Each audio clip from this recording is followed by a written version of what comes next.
अस्सलाम वालेकुम, this is Farooq Khan. Welcome back to another video. I hope you all are doing well. So इस video में हम लोग मैक कॉलेज 8 के सेकेंड ईयर बॉटनी के एमसीक्यू सॉल्व करेंगे।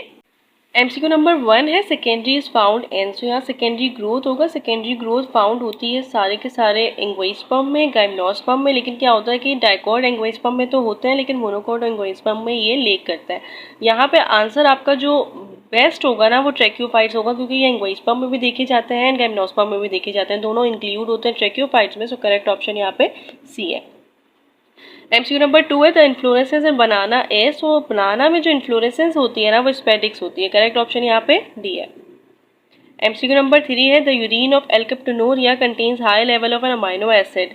एल्केप्टोनोरिया के जो यूरिन होता है ना, एल्केप्टोनोरिया डिजीज जिनको कॉज हुई होती है, उसमें ये होता है कि अमाइनो एसिड ज़्यादा होता है और वो एसिड होता है, उसका high level of amino acid होता है ना, वो होता है एल्केप्टोन या फिर होमोजेनेटिक एसिड भी कहते हैं। करेक्ट ऑप्शन यहाँ पे डी है। एमसीक्यू नंबर 4 है which phytohormone is associated with the closing of stomata. So एक होता है एब्सेसिक एसिड, ये फाइटो हार्मोन एसोसिएट करता है क्लोजिंग ऑफ स्टोमेटा। ओपन पे ए है।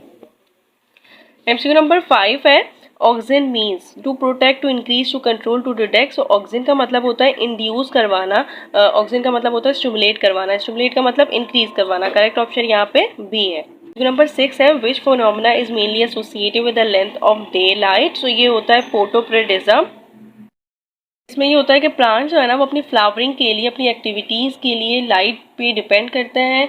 जिनको ज़्यादा किसी को लाइट चाहिए होती है, किसी को कम लाइट चाहिए होती है, तो वो फोटोप्रेडिज्म होता है फिनोमेना। करेक्ट ऑप्शन यहाँ पे ए है।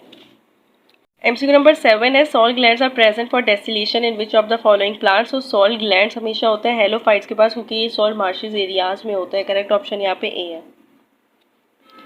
MCQ number 8 the reciprocal relationship in the growth of different plant organs is called. So ये होता है ग्रोथ कोरिलेशन। क्या होता है कि इसमें एक डिफरेंट मतलब रेसिप्रोकल रिलेशनशिप होता है growth of different plant organs के दरमियान। करेक्ट ऑप्शन यहाँ पे ए है।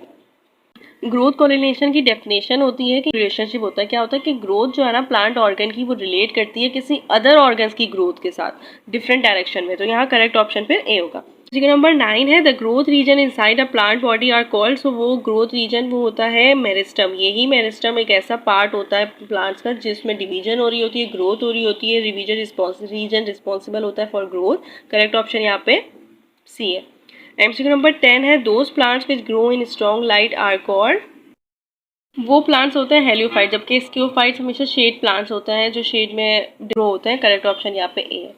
एमसीक्यू नंबर 11 है the break down of rocks into fine smaller mineral particles is known as. So ये वेदरिंग होती है कि रॉक्स जो है ना बहुत बड़े बड़े पत्थर वो स्मॉल मिनरल्स पार्टिकल्स में ब्रेक डाउन होते रहें, ब्रेक होते रहें। तो यहाँ पे करेक्ट ऑप्शन ए होगा। एमसीक्यू नंबर 12 है। एमसीक्यू नंबर 12 है those fungi which grow in presence of fire are called. So ये आपकी बुक में दिया हुआ है कि पायरोफाइलस वो फंजाई होते हैं जिनकी मोस्टली एस्कोमाइसीड्स होते हैं जो ग्रो करते हैं प्रेजेंस ऑफ फायर में। करेक्ट ऑप्शन यहाँ पे बी है।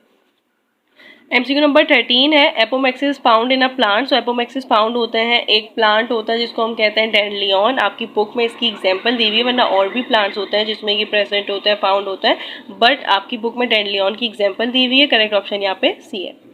एमसीक्यू नंबर 14 है what is the chromosomal status of the endosperm in angiosperm. So ये होती है लाइक क्या होता है कि एंडोस्पर्म एंगोइस्पर्म में पूछा हुआ है, वरना एंडोस्पर्म डिप्लॉइड भी होता है, टेट्राप्लॉइड भी होता है, ट्राइप्लॉइड भी होता है, लेकिन एंडोस्पर्म एंगोइस्पर्म में पूछा हुआ है तो ये क्रोमोसोमल स्टेटस होता है ट्रिप्लॉइड।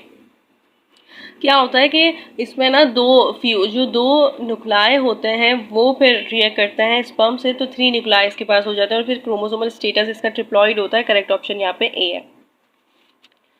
एमसीक्यू नंबर 15 है dash are the pieces of tissue cut from the parent plant for cloning. So एक पीस जो हम काटते हैं ना और फिर वो अलग ऑफ स्प्रिंग में अलग प्लांट में डेवलप हो जाता है, उसको हम कहते हैं कैलस। ये पेरेंट प्लांट से कट किया जाता है फॉर क्लोनिंग, तो वो कैलस होता है। करेक्ट ऑप्शन यहाँ पे बी है। एमसीक्यू नंबर 16 है और ये last MCQ the ground floor of the tropical rain forest is occupied by. इसका करेक्ट ऑप्शन ना हाइग्रोफाइट्स है। क्यों? क्योंकि आपको पता होगा ट्रॉपिकल रेन फॉरेस्ट का जो लास्ट ग्राउंड फ्लोर होता है ना उस पर लाइट पड़ नहीं रही होती, मतलब लेस लाइट होती है, तो यहाँ पे कवर होता है हाइग्रोस्कोपिक से, जैसे कि फंस वगैरह होते हैं, तो ये इसलिए करेक्ट ऑप्शन यहाँ पे बी है। सो इसीलिए यहाँ पे करेक्ट ऑप्शन बी होगा हाइग्रोफाइट्स, क्योंकि यहाँ पे ये बहुत ज़्यादा घने जंगल होते हैं, इसकी वजह से जो ग्राउंड फ्लोरा होता है उस पर लाइट नहीं पहुँच रही होती. So that's it. If you have any query regarding these MCQs, so let me know. Inshallah, I will tell you and solve your query. And if you like this video, then share with your friends too. इंशाल्लाह next video में हम लोग superior science college के MCQs solve करेंगे second year botany के. All the best to all of you. अल्लाह हाफिज़.